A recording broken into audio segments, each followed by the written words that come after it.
మండలాకారం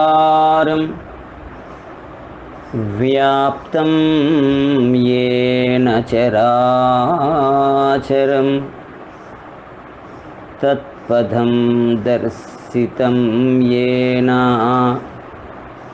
తస్మై శ్రీ గురవే నమః. జ్ఞానానందమయం దేవం నిర్మలస్ఫటికాకృతిం ఆధారం సర్వవిద్యానాం హయగ్రీవముపాస్మహే.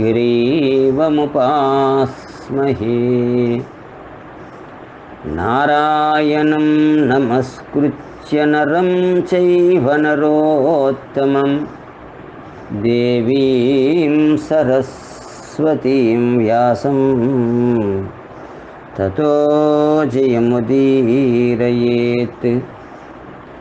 కూజంతం రామ రామేతి మధురం మధురాక్షరం ఆరుహ్య కవితాశాఖాం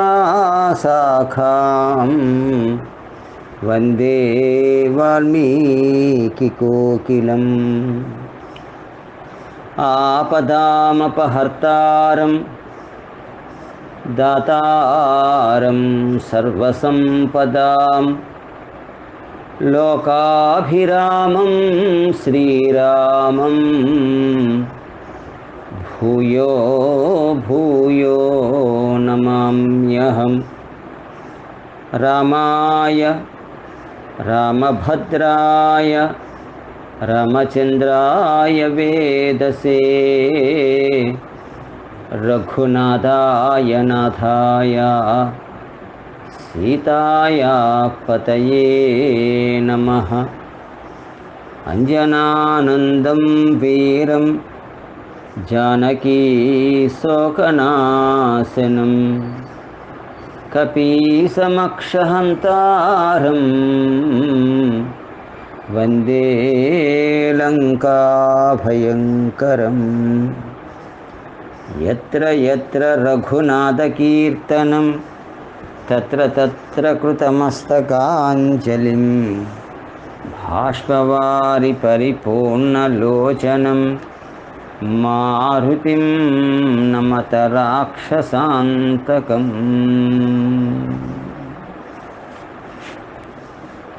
శ్రీ గురుభ్యో నమః. సభా సరస్వతికి నమస్కారం. శ్రీమద్ రామాయణ ప్రవచనాల్లో భాగంగా మనం ఈ రోజున 13వ ప్రసంగం చేసుకుంటున్నాం. శ్రీమద్ రామాయణంలో మనం 80 సర్గాల వరకు మనం అయోధ్యకాండలో చెప్పుకోవడం జరిగింది. భరతుణ్ణి రాజుగా పట్టాభిషేకం చేద్దామని మంత్రులు, ఋషులు, ప్రజలు,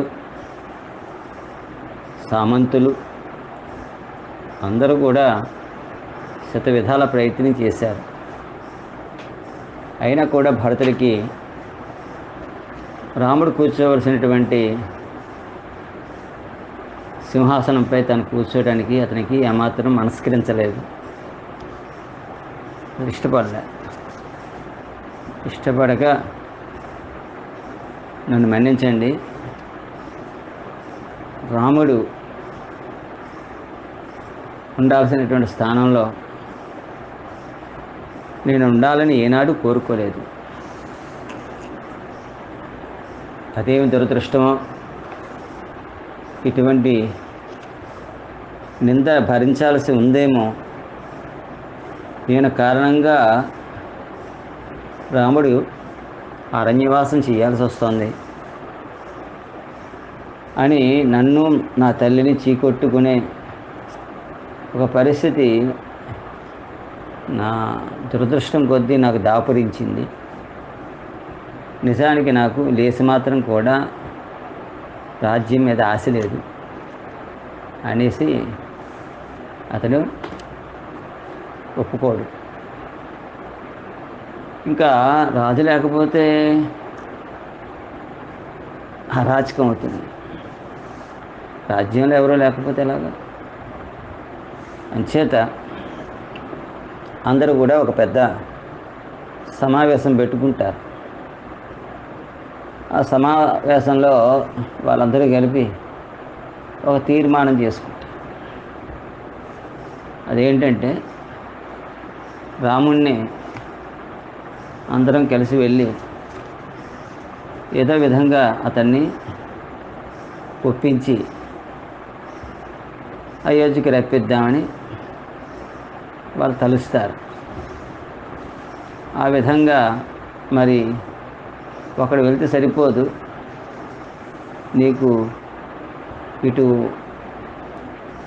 భరతుడి తాలూకు అంగీకారం ఉంది, మంత్రుల తాలూకు అంగీకారం ఉంది, గురువుల తాలూకు అంగీకారం ఉంది. ఏ తల్లి అయితే ఇన్ని వరాలు కోరుకుందో ఆ తల్లి తన తప్పుని మన్నించమని వేడుకోవడానికి సిద్ధంగా ఉంది. కనుక యావత్ ప్రజ కూడా అందరూ కలిసి వెళ్తే ఇంకా రాముడు ఇంతమంది తాలూకా ఆవేదనను అభ్యర్థనను కాదండని వీళ్ళంతా కూడా బయలుదేరుతారు. బయలుదేరాలంటే ఇంతమంది ప్రజలు బయలుదేరుతుందంటే రాజుగా, అంటే రాజుకి ప్రతినిధిగా భరతుడు ఉంటున్నాడు కానీ రాజుగా లేడు. అందుకోసం నేను రాముడికి ప్రతినిధిగా ఇక్కడ ఉంటున్నాను తప్పితే నేను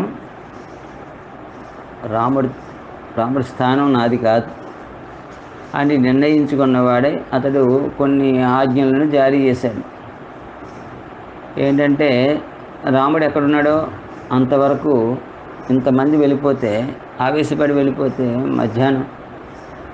మధ్యలో ఆకలి వేస్తే వారికి పరిస్థితి. అందుకోసం ఈ రథాలు ఇవన్నీ వెళ్ళడానికి ఆ మార్గానికి త్రావకి, అంటే ఇంత అడవి మార్గంలో వెళ్ళడానికి అన్ని అనుకూలించవు, అన్ని ప్రక్కలు అన్ని త్రావులు అనుకూలించవు కనుక సానుకూలంగా ఆ మార్గాన్ని ఏర్పరచాలంటే ముందుగా కొంతమందిని అతను నియోగించాలి. అందుకోసం కొంత సైన్యాన్ని అతను నిర్దేశించి మీరందరూ కూడా ఇక పలానా రోజుకి ఈ త్రావకడల్లా కూడా అక్కడక్కడ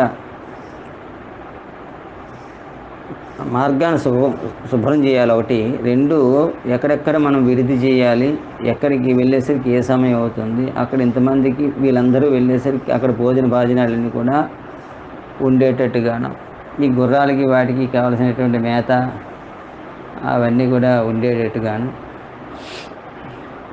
దానికి తగ్గట్టయినటువంటి జలం అంటే నీళ్ళవి లభించేటువంటి సరోవరాలు అవి కూడా ఉండేటువంటి అవన్నీ కూడా చూసుకోవాలి. ఎందుకంటే మనిషికి జీవించడానికి కావాల్సిందంతా కూడా దారికరల్లా ఒక రోజులో అయిపోయేది కాదు రాముడి దగ్గరికి వెళ్ళాలంటే.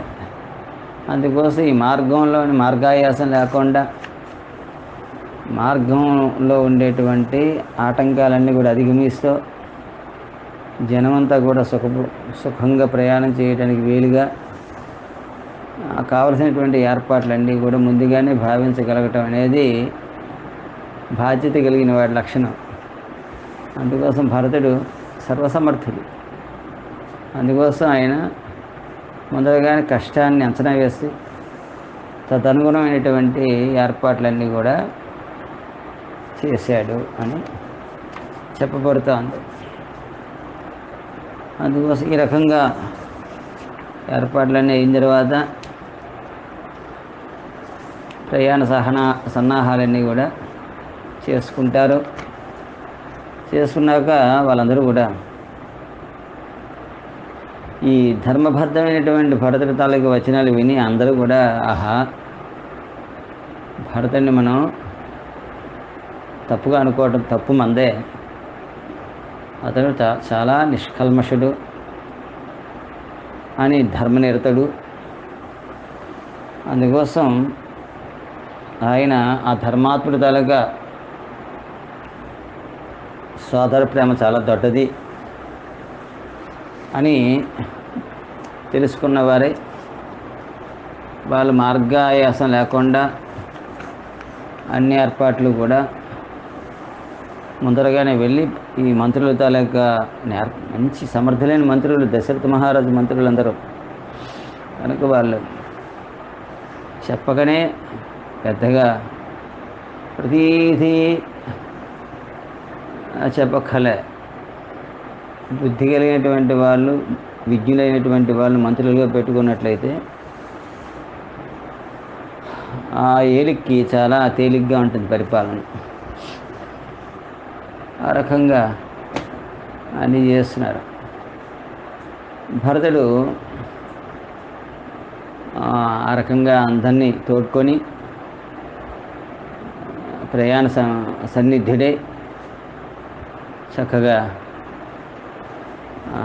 ససైన్యంగా ఒక రకంగా చెప్పాలంటే, ఎందుకంటే ఆయన దగ్గర ఉండేటువంటి గజ, తురగ, పదాతి దళాలన్నీ కూడా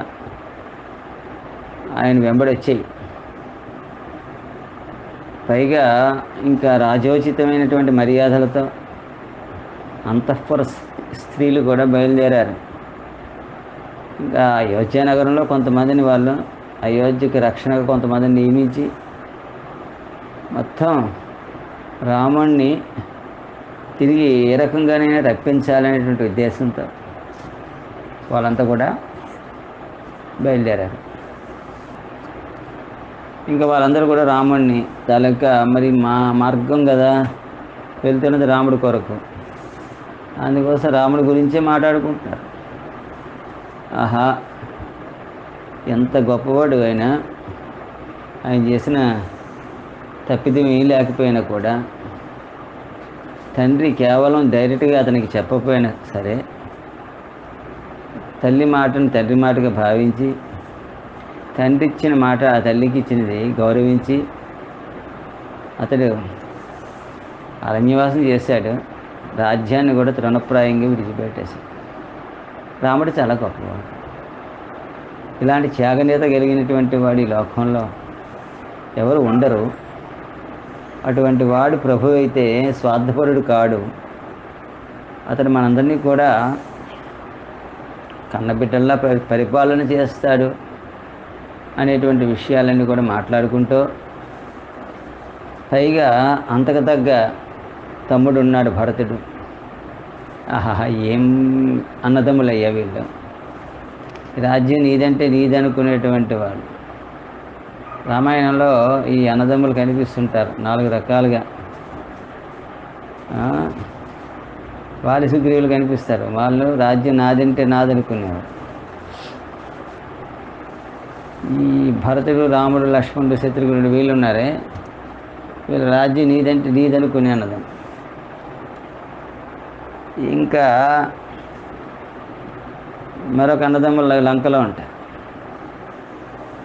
వాళ్ళు కొన్ని విషయాల్లో మద్దతు ఇస్తారు, కొన్ని విషయాల్లో మద్దతు ఇవ్వకుండా వాళ్ళ పొంతన లేనటువంటి అన్నదమ్ములు ఉంటారు.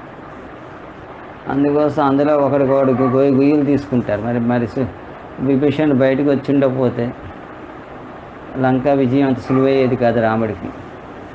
అందుకోసం కాకపోతే అందులో అధర్మంగా అన్నయ్య నడిస్తే మాత్రం ఎట్టి పరిస్థితుల్లోని తమ్ముడు మద్దతు ఇచ్చే పరిస్థితి లేనటువంటి గొప్పతనం కూడా ఉంది.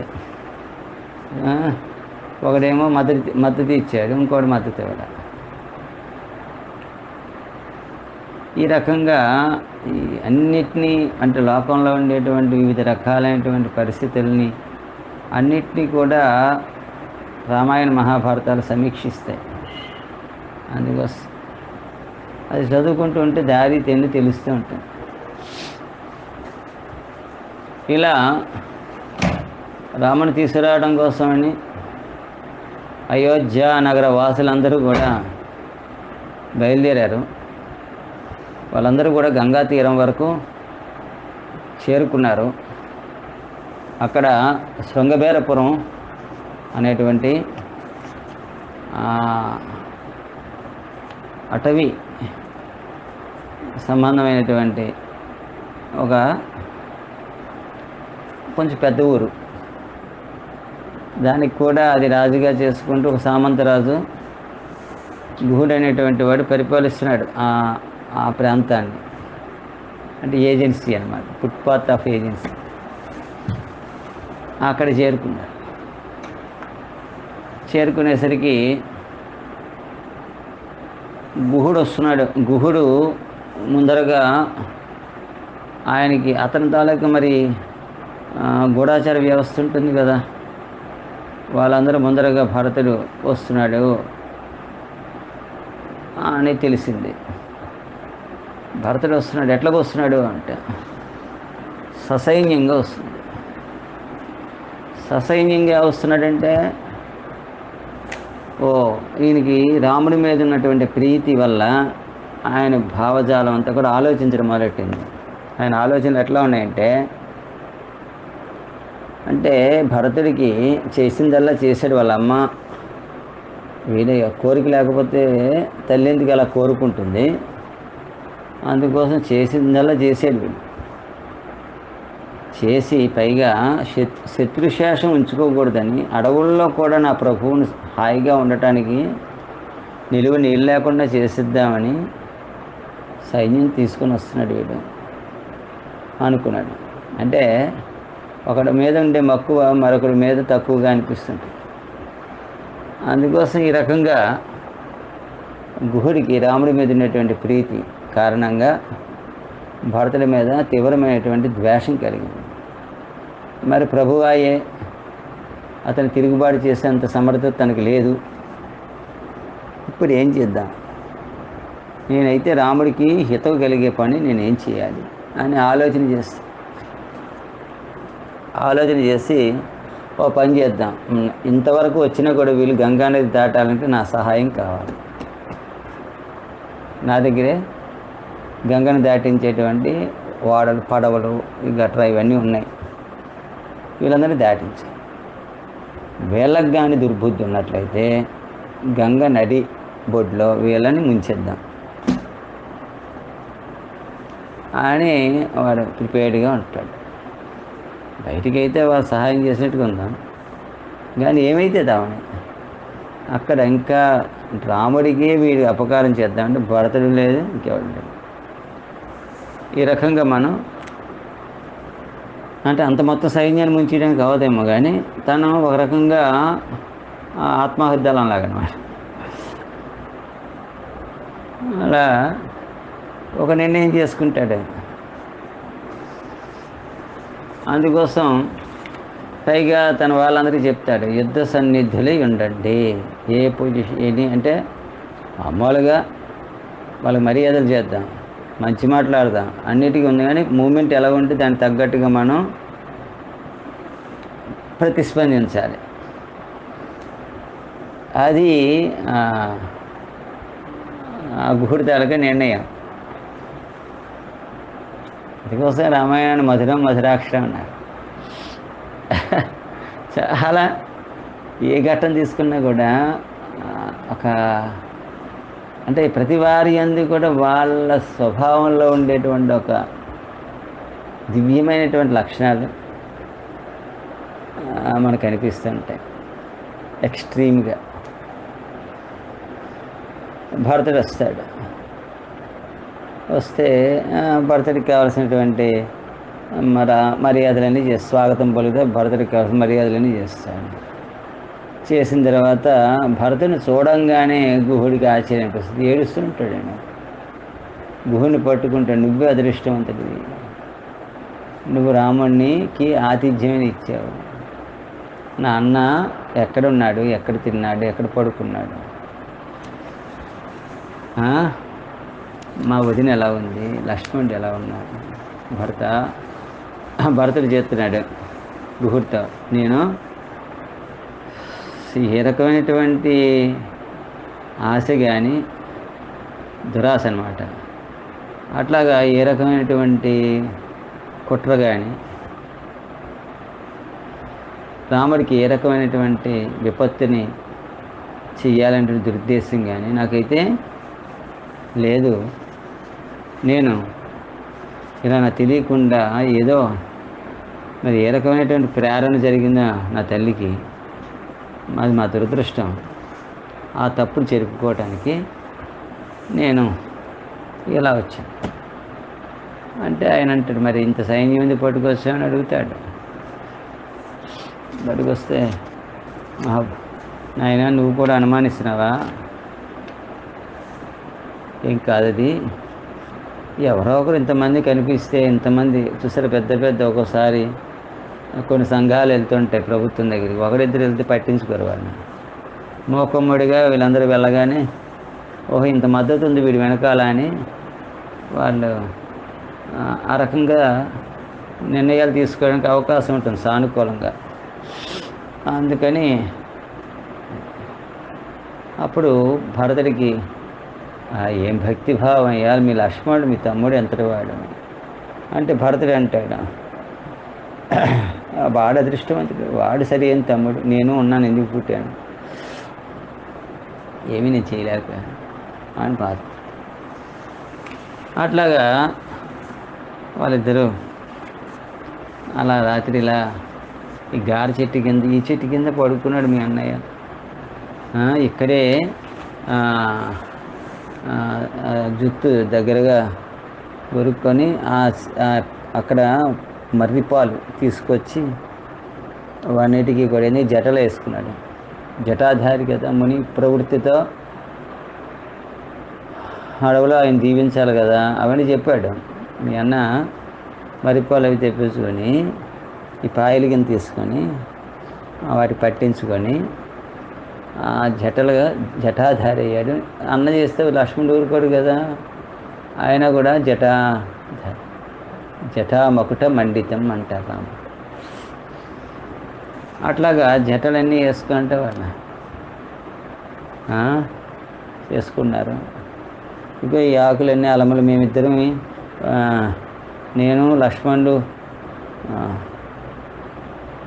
ఏవో ఉపచారాలు చేయిపోయాం, అవన్నీ కూడా ఆయన పెద్దగా పట్టించుకోలేదు. నేను మంచి వంటకాలు అవి తెప్పించి భోజనం పెడతానని చెప్పాను. ఆయన అప్పటికే ఆయన అరణ్యవాసానికి సిద్ధమైపోయి ఉన్నాడు. ఆయన అడవుల్లో లభించేటువంటి కాయలు, పళ్ళు, కందమూలాలు ఇట్లాంటివి అతను ఆహారంగా స్వీకరించడానికి అంగీకరించాడు. మేము అవే నివేదించాము అతనికి. అదే అమృతుల్యంగా అతడు గ్రహించాడు. ఎట్లా చెప్పుకుంటుంటే ఆయన కళ్ళకు నీళ్ళు వచ్చేస్తుంటాయి. అంటే మా అన్న ఎట్లా బ్రతికాడు, ఆయన తన పరిస్థితి ఏంటి, నిన్నటి వరకు పరమ సౌకుమార్యమైనటువంటి ప్రవృత్తి జీవన విధానం కలిగినటువంటి నా వదిన సీత ఏమిటి వీళ్ళకి ఎందుకు ఈ గతి ఆయన ఇవన్నీ తలుచుకుని చాలా ఇంకా దుఃఖం పొర్లు పొంగి బయటకు వస్తూ ఉంటుంది. ఇదంతా బోరని ఇంకేముంది, ఇవన్నీ వింటుంటారు, వీళ్ళిద్దరు మాట్లాడుతుంటే వాళ్ళందరూ వింటుంటారు. ఆహా, కాలం ఎంత దుస్తరమైంది, ఎవరికి ఏ రకమైనటువంటి పరిస్థితి కల్పిస్తుంది అని ఈ వనవాస దీక్షను స్వీకరించిన తీరుని గుహుడు వర్ణించేసరికట అది విని భరతుడు మూర్ఛిల్లిపోతాడట. చేసి వాళ్ళందరినీ కూడా కౌశల్యాది మాతలందరూ వచ్చి భరతుని ఓదారుస్తారు. భాతృప్రేమ అంటే అటువంటి. ఆ రాత్రి ఆ రకంగా ఎలా గడిపారో మొత్తం విధానం అంతా కూడా తెలుసుకుంటాడు. తెలుసుకున్నాక కటిక నేల మీద తృణశయ్యపైన రాముడు శయనించాడని తెలిసి చాలా ఖిన్నుడు అవుతాడండి, బాగా దుఃఖిస్తాడు భరతుడు. ఆ తర్వాత మరి ఆలస్యం చేస్తే ఇంకేముంది, ఎంత వేగిరంగా వెళ్ళి రాముడి దగ్గర క్షమాపణ చెప్పుకొని రాముడిని తిరిగి రప్పించాలనేటువంటి ఆ ఆతృత గాఢంగా ఉండటం చేత భరతుడు గుహుడు తలకు సహకారాన్ని అడుగుతాడు. మమ్మల్ని ఉంది, గంగ దాటింది సపరివారం కానీ. అందుకోసం అట్లా ఇంకేముంది, భరతుడి తాలూకా ఆంతరంగం ఉద్దేశ్యం ఎరిగినటువంటి గుహుడు పరిపూర్ణంగా అతడికి గంగ దాటడానికి సహకారం చేస్తాడు. ఆ రకంగా వాళ్ళు గంగను దాటి, వాళ్ళకి కొంచెం రూట్ మ్యాప్ ఉంది కదా. ఇదివరకు సుమంత్రుడు వడచారులు నియమిస్తాడు, రాముడు ఎటు వెళ్ళాడు. అందుకోసం అదంతా తెలుసు కనుక భరద్వాజుడి తరగా ఆశ్రమానికి వీళ్ళు దగ్గరికి వెళ్తారు. వెళ్తే ఇంతమందిని పట్టుకొని ఆశ్రమానికి వెళ్ళడం ధర్మం కాదు. ఎందుకంటే ఆశ్రమ వాతావరణం ఒక రకంగా ఉంటుంది, అది ఋషివాటిగా. ఋషులంటే ఏంటి, వాళ్ళతో ఎలా ప్రవర్తించాలి, గురువుల యందు ఎంత భక్తి ప్రపత్తులతో మసలుకోవాలి, ప్రపత్తులతో మసలుకోవాలి, ఇవన్నీ కూడా ఇక్ష్వాకు వంశీయులకి కొట్టినిపోయింది. వాళ్ళందరికీ బాగా తెలుసు. ఎందుకంటే గురుసేవ చేసుకుంటూనే వాళ్ళు చక్కగా వాళ్ళు నిర్దేశించినటువంటి విధి విధానాల్లో అద్భుతమైనటువంటి పరిపాలనని లోకానికి అందించి ఆదర్శప్రాయులయ్యారు. అంచేత వాళ్ళకి తెలుసు కనుక భరతుడు ఒకటే చెప్తాడు, మీరందరూ గడబిడి చేయకండి, ఇక్కడ నేను పెడతానని చెప్పి చెప్పులవి ఇప్పేసేసి రాజా అలంకారాలన్నీ పక్కన పెట్టేసేసి, ఏముంటాయి కదా కొత్త వాళ్ళకి యూనిఫామ్ కొంత ఉంటుంది, ఆ ఎక్స్ట్రాలన్నీ పక్కన తీసేసేసి గురువుగారి దగ్గరికి ఎలా వెళ్ళాలి అంటే ఎంతో అంటే ఎప్పుడు కూడా మీకన్నా నేను చిన్నవాడిని ఎప్పటికీ అనేటువంటి భావాన్ని ఆహార్యంలో కూడా ప్రకటిస్తాను. హృదయంలో ఉంటుంది కానీ ఆహార్యంలో కూడా అది ప్రకటిస్తూ గురువుగారి సన్నిధికి వెడతాడు. వెళ్ళి భరద్వాజ మహర్షి దగ్గరికి వెళ్తే భరతుడు వచ్చాడని తెలుసుకున్నటువంటి భరద్వాజుడు సాధారణంగా భరతుడిని ఆహ్వానిస్తాడు. భరతుడు చెప్తాడు, నేనే కాదు, భరతుడిని చూడగానే నాయన భరద్వాజుడు అంటే రాజ్యంని అంటే ఆయనకి అర్ఘ్యపాద్యాలని ఆ దేశపు రాజు అతను.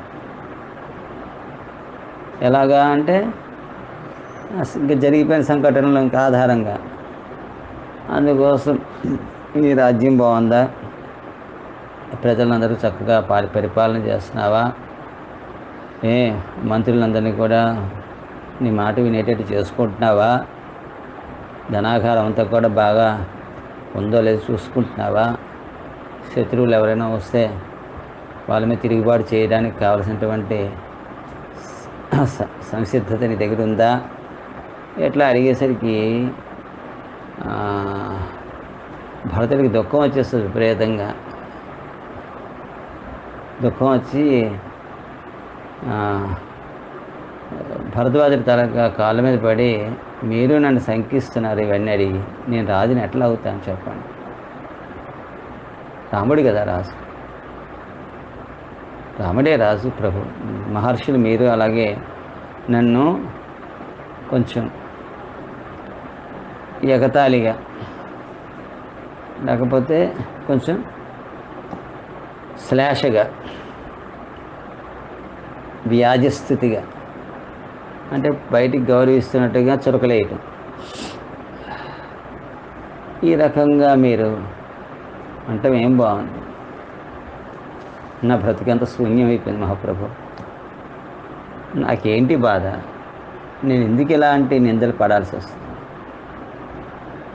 నా తండ్రిని కోల్పోయే దుఃఖంతో నేనున్నాను, తండ్రి కన్నా తండ్రి లాంటి అన్నయ్య కోల్పోయాను, అన్నయ్యని నేను ఇప్పుడు అడవుల పోలు అయిపోయి ఉన్నాడు.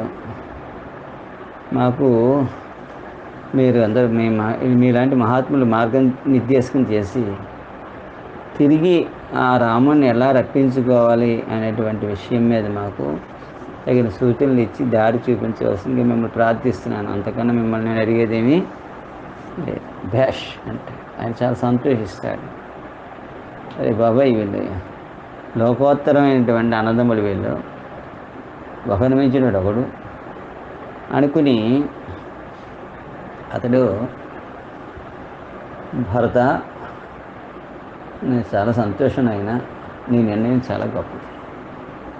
అందుకోసం మీ తల్లిగారిని, మీ మంత్రుల్ని, మీ గురువుల్ని అందరినీ ఇక తీసుకురా, పర్లేదు అంటే, ఆశ్రమం కదా అడావిడిగా ఉంటుందని వాళ్ళు, లేదు, మీరు చాలా దూరం నుంచి వచ్చారు, బాగా అలసట చెంది ఉంటారు, మీ అందరికీ కూడా నేను, రాముడి కోసం వెళ్తున్నారు, మీ హృదయం చాలా గొప్పది, మీ నిర్ణయం చాలా గొప్పది, మీ ప్రయత్నం చాలా మంచిది, మీ పూనికని నేను బాగా శ్లాఘిస్తున్నాను అని ఒక ప్రశంసల వర్షం కురిపిస్తావు. అతనికి ఒకటే చెప్తాడు, తప్పకుండా మీ అందరికీ నేను ఆతిథ్యం ఇవ్వాలని అనుకో. అంటే బాగుంది, దీనికి బాగా ప్రేమ నా మీద అతిశయించింది, అందుకోసం అంటే అతిశయించడం అంటే చాలా ఎక్కువైంది, ఎక్కువ. అందుకోసం ఈయన ఇలా అంటున్నారు. అప్పుడు ఈయన ఏమన్నాడు, మొహమాటంగా పడతాడు, అయ్యా చాలా ఎక్కువ పరివారం ఉంది, వాళ్ళందరికీ మేము ఏర్పాట్లన్నీ చూసుకుంటూనే ఆలోచించుకుంటేనే దానికని తగిన ఏర్పాట్లన్నీ చేసుకునే వచ్చాము, మీరు ప్రత్యేకించి మా యందు మీరు శ్రమ పడక్కర్లేదు అని అన్నాడు. లేదు, నాకు అట్లా హృదయం పొంగి మీ అందరికీ అంటే దైవము యందు ఎవరైతే నిలుస్తారో వారి యందు ఋషులు లేక గురువులు, సద్గురువులు చాలా ప్రసన్నంగా ఉంటారు. దారి యందు నడుస్తున్నారు,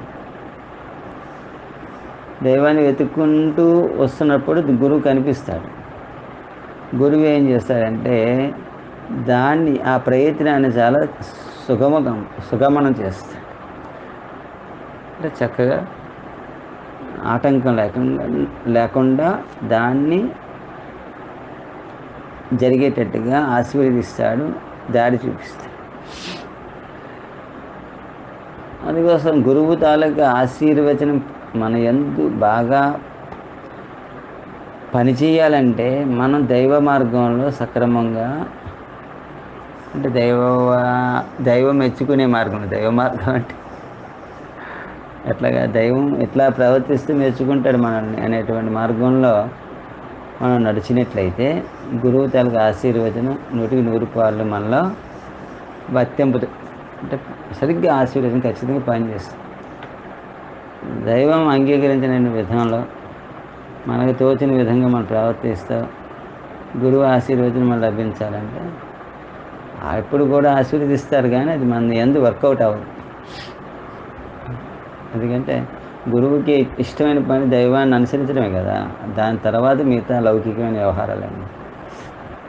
దైవం అంటే ధర్మమే, దైవం అంటే వేరేగా దగ్గర ఉండడు, ధర్మంలోనే దైవం ఉంటాడని రామాయణం చెప్తుంది. ఆ రకంగా వచ్చేసరికి భరద్వాజుడి విందు అది రామాయణంలో చాలా అద్భుతమైంది. అయోధ్యాకాండంలో 91వ సర్గలో ఉంటుంది. 91 అంటే మనందరికీ బాగా సుపరిచితులైనటువంటి మహాత్ములు పాగలపాటి గురువు గారు, ఆయన అలా చేస్తుండేవాడు. భరద్వాజుడి విందు లాంటిదే, కానీ అంతా భరద్వాజుడి విందు చారిత్రకమైనటువంటి విందు అది.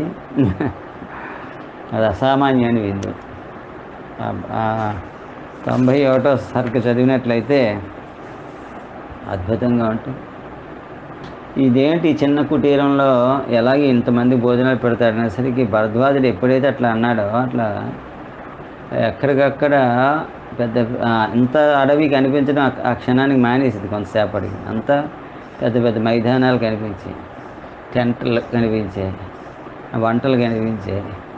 ఆ వెంటనే అనేక మంది పరివారం కనిపించారు.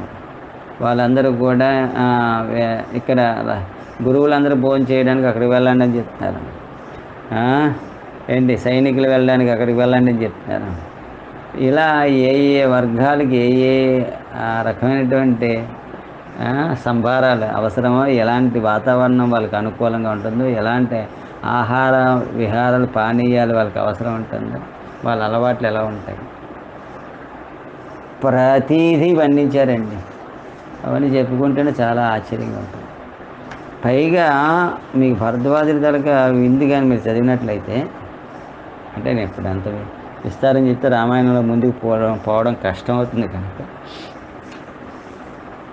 చెప్తూ అంటే, ఇప్పుడు మనకి ఏవైతే ఉన్నాయో ఆ వంట పాత్రలు, అందులో మళ్ళీ మనకి ఏవైతే మనకి రకరకాలైన స్పూన్స్ వాడుతూ ఉంటామే అవి, పానీయాలు, పాత్రలు, ఈ ప్రతిదీ అంటే పాకెట్ కుంబు దగ్గర నుంచి కూడా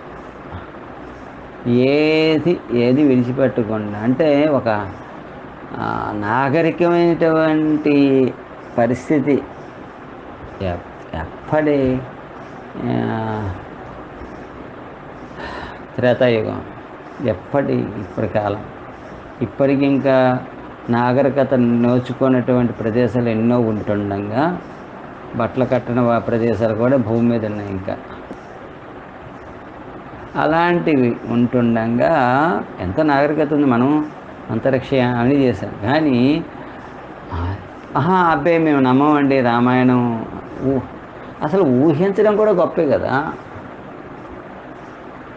సౌకర్యం అంటే రామాయణం చూస్తే అది ఎంత పకడ్బందీ అనేటువంటి ప్రణాళికబద్ధంగా ఉంటుందంటే, అయోధ్య వర్ణన మీరు బాలకాండలో చూసుకుంటుంటే ఓ నగర నిర్మాణం ఎట్లా చేసుకోవాలని ఉంటుంది, బ్రహ్మాండంగా ఉంటుంది నగర నిర్మాణం. ఎవరెవరు ఎట్లాగా ఉంటారు, మనకి ఒక గ్రూప్ ఆఫ్ లివింగ్, ఇది టీచర్స్ కాలనీ అని, బ్యాంకర్స్ కాలనీ ఎట్లా ఉంటాయి కదా. అట్లాగే వేదమంత్రాలు అవి చదివే వాళ్ళందరూ ఎక్కడెక్కడ ఉంటారు, ఎలా ఉంటారు, వాళ్ళకి తలక ప్రదేశాలు, బజార్ ఎక్కడ ఉండాలి, దేవత స్థలాలన్నీ కూడా దేవపూజకి సంబంధించి అవి ఎక్కడ ఉండాలి, ఇలా మొత్తం అంతా కూడా మీకు బాలకాండ చదివినట్లయితే తెలుస్తుంది. అంటే నగర నిర్మాణం దగ్గర నుంచి ఇంకా పర్ణశాల నిర్మాణం చేసినప్పుడు అక్కడ కూడా వాస్తులు వర్ణిస్తాయి. ఇక్కడ ఆతిథ్యం ఇచ్చేటప్పుడు ఎంత డిష్లు, ఎన్ని రకాలైనటువంటివి, ఎంత పకడ్బందీగా వాళ్ళని చేసేసరికి ఆశ్చర్యపోతారు. ఆహా, ఏంటి ఈ ఋషుల తాలూకా ప్రభావం, బయటికి కనబడరు అంతే. వాళ్ళు ఏంటంటే బయటికంటే వాళ్ళకి అది పెద్ద అవసరం లేదు. ఇవన్నీ అంటే మనం ఏదైతే దేనికోసం అయితే బుర్ర బదులు కొట్టేసుకుంటుంటామో, దేనికోసం అయితే వేలాది మందిని పరంగా పెట్టుకుని యుద్ధాలు అవి చేస్తామో, అవన్నీ కూడా వాళ్ళకి చాలా లెక్కలకు కావు. మనుషులందరూ కూడా ఏ రకంగా తరించాలి, వాళ్ళందరికీ కూడా ఏ మార్గంలో వెళ్తే దైవంతో అనుసంధానం అవుతుంది, అంతే. ఈ లోక సమస్త సుఖినో భవంతు, లోకం అంతా సుఖంగా ఉండటానికి ఏం చేస్తే బాగుంటుందో అది తెలిసిన వాళ్ళు. రాజులు ఏం చేస్తారు, పరిపాలకులు, వాళ్ళ ప్రజలు ఎలా సుఖంగా ఉంటారు, అది కూడా మంచి సంకల్పం. కానీ అది ఎంతవరకు ఉంటుందంటే వాళ్ళకి కొన్ని హద్దులు ఉంటాయి. ఆ హద్దుల్లో ఉన్నటువంటి వాళ్ళు అందరి తలకు క్షేమం కోసం వాళ్ళు పాటుపడుతుంటారు. ఋషులకు అలా ఉండదు, వాళ్ళకి వసుదైక కుటుంబం, వాళ్ళకి హద్దులు ఉంటాం. వాళ్ళు మహాత్ములని ఎందుకన్నారు అంటే వాళ్ళకి వసుదైక కుటుంబ భావన ఉంటుంది తప్పితే వాళ్ళకి వీడి పర అనేటువంటిది తమ భేదాలు అవి ఉండవు. పండితాహ సమదర్శన, జ్ఞానులు ఎప్పుడు కూడా సమదర్శనం కలిగి ఉంటారు అని చెప్తారు. అందుకోసం ఎంత చెప్పాడంటే అక్కడ టెంట్లు కూడా కాదు, రాజభవనాలు నిర్మింపబడ్డాయి. అది భరద్వాజుడి భవనాలు. అసలు అయోధ్యలో కూడా అసలు ఇంత అప్డేట్గా ఉన్నటువంటి ఉన్నాయో లేవో వాళ్ళకందరూ కాదు. ఇలా మన ఇంట్లో పెట్టుకోవాలి ఇవన్నీ అన్నట్టుగా అన్నీ వంటశాలలు, అక్కడ భోజన వ్యవహారాలు, విశ్రాంతి మందిరాలు. అంటే భరద్వాజులు ఏం చేశారంటే ఇక్కడ నువ్వు దైవము కోసం చేసే ప్రయత్నంలో నీకు అన్నీ కూడా కోరకనే సమకూరుతాయి. ఇది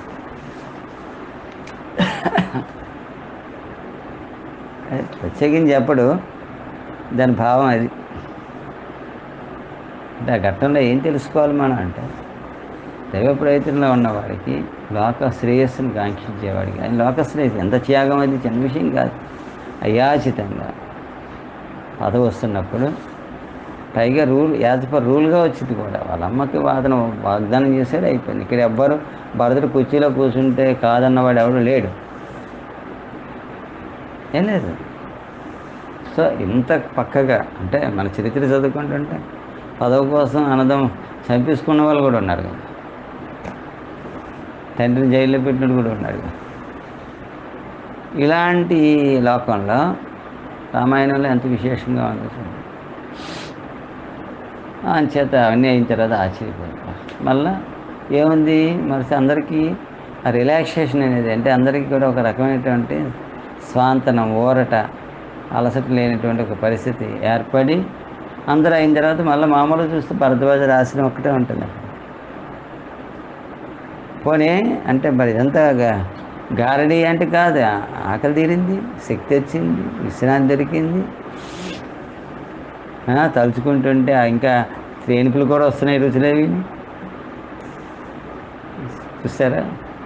అట్లాంటి ఒక పరిస్థితి నాకు అనిపిస్తుంది. ఎంత అద్భుతంగా ఉంది. అక్కడ భరద్వాజ మహర్షి తలక అనుమతి తీసుకుంటాం. ఇవాగ మీనా ఎట్లా ఇది కలయా నిజం అన్నట్టుగా అయిపోయింది అందరికీ. కొంతమంది బాగా రాత్రి మధు స్వీకరించారు వాళ్ళందరికీ. అంతే కదా మరి, ప్రపంచంలో రకరకాల వాళ్ళు ఉంటారు.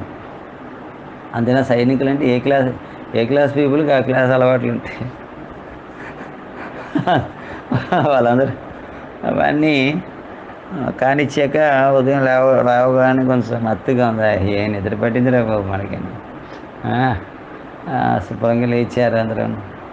మళ్ళా యథాలాపంగా వివిధ రకాలైనటువంటి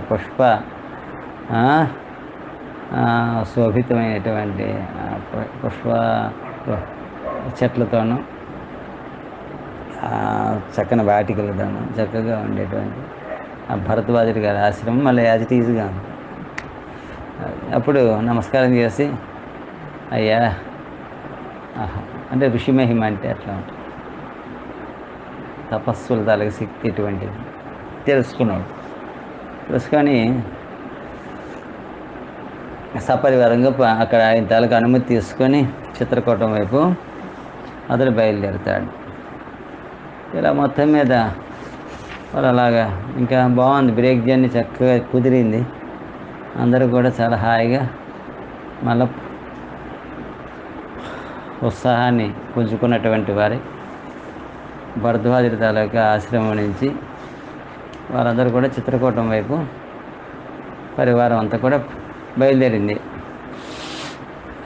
వాళ్ళందరూ కూడా ఇంకా తేలికపైన మనసు కదా, ఇంకా అప్పుడేమో ఆకలి వేస్తే అంత తేలిగ్గా ఉన్నారు కనుక అందరూ కూడా చక్కగా ఆ అరణ్య వాటికలు, వన ప్రదేశాల తాలూకా ఆ సొగసులన్నింటినీ కూడా దర్శించుకుంటూ ముందుకెళ్ళారు. అలా చూస్తూ ఉంటే ఓ దగ్గర దూరంగా ఒక కొండ మీద శిఖరం నుంచి పొగ లేచినటువంటి ఆనవాళ్ళు కనిపించి, ఓహో అప్పుడు ఇదే ల్యాండ్ మార్క్ అన్నమాట. అందుకోసం ఇక్కడ ఇదే ఉంటుంది అనుకొని ఈలోగా అక్కడ సీతారాములు చిత్రకూటంలో అక్కడ ఉండేటువంటి ఆ ప్రదేశంలో కుటీరం కట్టుకొని వాళ్ళు ఉన్నారుగా, అక్కడ చక్కగా ఉండేటువంటి అరణ్య శోభని, ఆ ప్రకృతి సౌందర్యాన్ని, అక్కడ ఉండేటువంటి వివిధ రకాలైనటువంటి జంతువుల్ని, పక్షుల కూజంతముల్ని అన్నీ కూడా రాముడు సవివరంగా సీతకి తెలియజెప్తూ అంటే ఆ ప్రకృతి రామణీయకతని అది మనం జ్ఞాపకం పెట్టుకోవాలి. ఎంత బాగా దాని ప్రకృతి ఎక్కడ మనం ఉంటున్నామో దాని ముందు మనం ప్రేమించాలి. కాకపోతే ఏదో ముళ్ళపందిరి మీద ఉన్నట్టు ఉంటుంది. మనం చుట్టూ ఉన్న ప్రదేశాన్ని ఎప్పుడు ఇల్లు వదిలి వెళ్ళిపోతాం, ఇదేంటిది ఇంతకన్నా బెటర్ మనకి ఎప్పుడు వస్తుంది అట్లా అనుకుంటూ మనం బ్రతికి అనుకోండి, అంటే ఆశ్రయించినటువంటి ప్రదేశాన్ని దూషించిన పాపం ఉంటుంది, మనశ్శాంతి కూడా ఉంటుంది. అంటే ఇంతకన్నా మంచిది ఏర్పాటు చేసుకోవాలని చూస్తుంది. ఉద్దేశం అయితే మంచిది ఉంటే ఉండొచ్చు తప్పలేదు, కానీ నిరసన భావం ఉండకూడదు ఉన్నదాని మీద. ఎందుకంటే ఇప్పుడు ప్రస్తుతానికి మనకి నీడనిస్తున్నది అదే, ఆ షెల్టరే కదా నీడని ఇస్తూ ఉంది. అంచేత తింటున్నా అన్నాన్ని ఉంటున్నా ఇల్లుని, అలాగే మనకి ఆశ్రయించినటువంటి వాళ్ళని, ఇట్లాంటి వాళ్ళని దేన్ని కూడా మనం నిరసించకూడదు. నిరసిస్తే నిరసిస్తాం. చేత ఆ వనశోభను చక్కగా భార్యకి అంటే సీతమ్మ వారికి బాగా వర్ణించి చెప్తాడు. చెప్తుంటే ఆవిడ చాలా పరవశిస్తాం. ఆవిడ ఎందుకంటే ఆవిడ చాలా ఇష్టం. అంటే సీతారాముల శరీరానికి వేరు, కానీ ఆత్మపరంగా ఇద్దరి టేస్ట్లో ఒకటే. అందుకోసమే కైకేయి ఎలా కోరుకుంది అనగానే ఆమె తిరుగుబాటు చేయకుండా ఆవిడ చేయొచ్చు. ఆవిడికి హక్కు ఉంది కదా, ఆవిడికి ఆ ఇంటి కోడలే. ఆవిడ ఏమీ అనకుండా రాముడు అడగకంటే ఆయన ఏదో మంచి నిర్ణయం తీసుకుని ఉంటాడు మా ఆయన అనేటువంటి గొప్ప భావన. చిన్న విషయం కాదు, మన పెద్ద అది అసలు గుడ్విల్ అంటే. మా ఆయన ఏం చేసినా కూడా కరెక్ట్గా చేస్తాడనేటువంటి భావన భార్యకి రావడం, మా ఆవిడ ఏం చేసినా కూడా కరెక్ట్గానే ఆలోచిస్తుందని భర్తకి రావడం చిన్న విషయాలు కావు. ఎంతో దివ్యమైనటువంటి దాంపత్యం అయితే కానీ అటువంటివి కుదరవు. సీతారాముల దివ్యమైనటువంటి దాంపత్యం గుర్తుపెట్టుకోవాలి. వాళ్ళిద్దరిది అవగాహన, చాలా అవగాహనతో కూడుకున్న టీం వర్క్. ఇద్దరు ఒక కార్యక్రమం కోసం వచ్చారు. రాముడు ఎట్లా ఉండిపోతే ఎట్లాగా, అందుకోసం తను ఏదో కోరుకొని ముందుకు పోయింది, తావు చూపించింది. ఎందుకంటే రాముడి తర కార్యక్రమం కోసమని ఆవిడ ముందరగానే ఆవిడ చెప్పింది, బయలుదేరుతున్నప్పుడు చెప్పింది, నువ్వు వెళ్ళే మార్గంలో నేను ముందు నడిచి నీకు అడ్డంకులన్నీ తొలగిస్తాను. మనం ఏమనుకుంటాం, నువ్వు వెళ్ళే మార్గం అంటే అడవి మార్గం కనుక మధ్యలో ముళ్ళవి ఉంటాయి కదా, అలా అనుకుంటాం. కానీ ఆయన వెళ్ళే మార్గం ఏంటి? దుష్ట సంహారం, శిష్ట రక్షణ. అందుకోసం వచ్చిన పని ఇంచుమించు. అందుకోసం వాళ్ళు 14 ఏళ్ళు అరణ్యవాసం అంటే 13 ఏళ్ళు ఎంజాయ్ చేసేసారు హాయిగానే. అంటే ఎంజాయ్ చేశారంటే మరో రకం కాదు. రాముడు ముని జీవితమే దీక్షలోనే ఉన్నాడు. అంటే వాళ్ళు ఏంటి ఉన్న వాతావరణం ఎంజాయ్ చేయడం అంటే మనం ప్రాకృతికమైన అది కాకుండా వాళ్ళు రకమైనటువంటి అన్యోన్యత, ఆత్మీయత, ఒక మనసు ఒకళ్ళు ఎరిగి ఒక నిబద్ధతతో కూడుకున్నటువంటి జీవితాన్ని వాళ్ళు అట్లా కొనసాగించారు. ఇంకా లాస్ట్ 1 ఇయరే వాళ్ళు ఎడబాటు. అదేందా? అందుకోసం సీతారాములు విపరీతం కష్టపడ్డారు. మీరు చదివి కానీ 1 ఇయర్ అంతే. అది ఇప్పుడు మనం చెప్పుకోవాల్సింది ఏంటంటే, అలా ఉంటుంటే వీడేం చేశాడు, లక్ష్మణుడికి ఎక్కడో పెద్ద సైన్యంతో రథ, ఎందుకంటే అరణ్యాలు చాలా దూరం వరకు, ఇప్పట్లాంటి అరణ్యాలు కాదు కదా, రణగణధ్వంలో ఏమి ఉండవు అక్కడ. ఎలాగని ఎక్కడి నుంచో ఏవో శబ్దాలు వినిపిస్తున్నాయి. ఇంతమంది కోలాహలం వస్తే, జనం వస్తే శబ్దం వినిపించకేముంది. అందులోని రాముడిని ఎప్పుడు చూద్దామని ఉత్సాహంతో జై శ్రీరామ్ అనుకునే ఆర్ఎస్ఎస్ లాగా వాళ్ళందరూ అట్లాగా వచ్చేస్తుంటే ఎందుకు గోల. జై శ్రీరామ్ అని అనలేదు కానీ వాళ్ళు ఏదో వస్తుంటే అలజడి ఏంటో చూద్దాం అనేసి లక్ష్మణుడు ఒక చెట్టు ఎక్కేస్తాడు, పెద్ద చెట్టు ఎక్కి దూరంగా ఎట్లా చూస్తుంటే అయోధ్య నుంచి వచ్చేటువంటి అయోధ్య తల జై పతాకం, కోవిదార ధ్వజం అంటారు. ఆ జై పతాకం వస్తుంది, వీళ్ళ తలకి ఏనుగు కూడా కనిపిస్తుంది పెద్దది, వీళ్ళ సైన్యం కనిపిస్తుంటారు దూరం నుంచి. భరతుడు చాలామంది అంతా పకడ్బందీగా వస్తుంది. అప్పుడు లక్ష్మణుడు చాలా ఆశ్చర్యపోతాడు.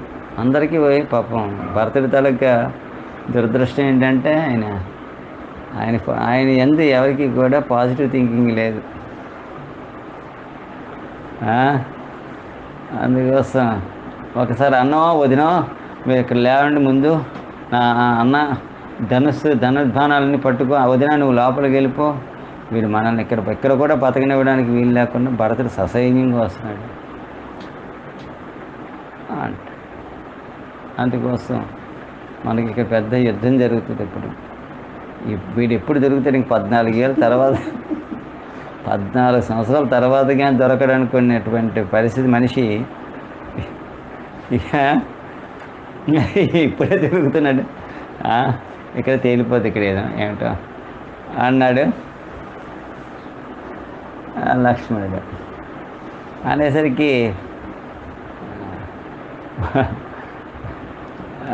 రాముడు అన్నాడు, వెంటనే రాముడు దిగు నాగయ్య అన్నాడు. నాగయ్యేవాడు, ఎందుకంటే పాములో పుస్తు కదా, ఆదిశేషుడు కదా, ఆదిశేషుడే.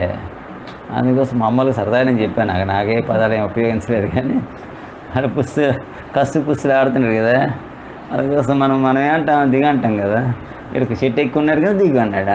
అది సరిపోయింది అట్లా. అందుకోసం కొంచెం దగ్గర అంటాం కదా మనం, దిగు అన్నాడు కదా. నా మీద నీకు ప్రేమ ఉంది, అందుకోసం ఇలా అనుకున్నాను. భరతుడు అనే నువ్వు ఎప్పుడైతే అన్నావో వస్తున్నవాడు, నాకు ప్రాణం లేచి వచ్చింది.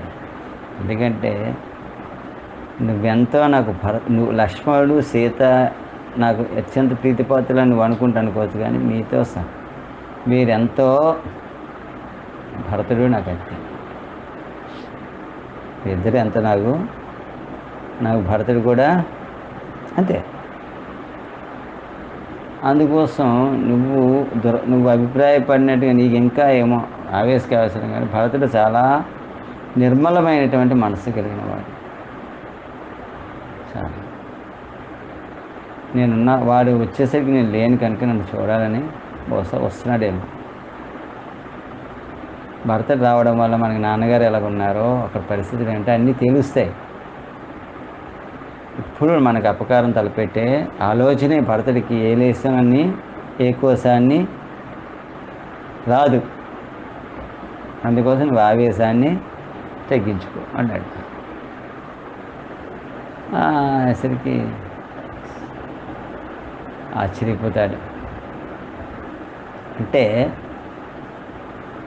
ఇప్పుడు కూడా రాముడి తాలూకా గుణాలు చెప్తూ వాల్మీకి రామ ధర్మజ్ఞస్య కృతజ్ఞస్య, అంటే ధర్మమే కానీ అది కృతజ్ఞతతో కూడుకున్న ధర్మమే ఉంటుంది. ఎప్పుడు కూడా నిర్ణయం ఉంటుంది. ఈరోజు మనకి కనబడకపోతే అలా, కనబడితే అలా కాకుండా వాడిని తలుచుకుంటాం భరతుడే. అందుకోసం ఈయన ఏమన్నాడంటే ఒకసారి కానీ అంటే నువ్వు అన్న అండర్ ఎస్టిమేషన్ ఇస్తావు, వెయ్యి ఎక్కువ. అంటే లక్ష్మణుడి ఎమోషన్ ఉంటుంది, భరతులో డివోషన్. ఇద్దరు భక్తులే, కానీ వీడు రజోగుణ భక్తులు, ఆయన సాత్వికుడు. భరతులు లక్ష్మణుడు కూడా రజోగుణం అనేది అప్పుడప్పుడే తొంగి చూస్తుంది, కానీ ఆయన ఎప్పుడు నిరంతరం అది కాదు. ఆయన సాత్వికమైన భక్తుడే. ఎందుకంటే ఆయన తనకు కావాల్సిందంటే అందులో ఏం లేదు. ఆయన రాముడి వెంబడి రావడంలో లక్ష్మణుడికి వరం కోరింది ఏ గుడ్డు లేదు, అంటే గుడ్డే ఉంది.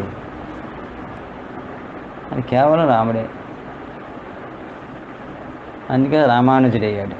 రామానుజుడు అంటే రాముడు తలకు అనుజుడు రామానుజుడు. అదేందా అది విషయం. సో ఇదమ్మా ఈ రకంగా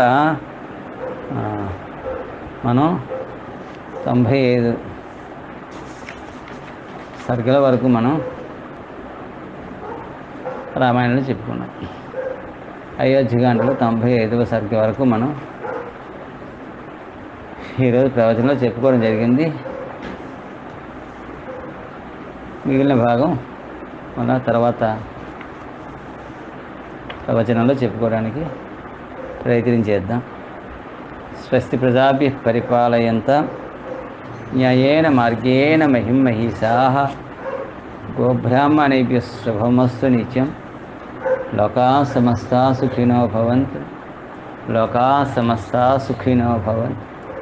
లోకాః సమస్తాః సుఖినో భవంతు. ఓం శాంతి శాంతి శాంతి.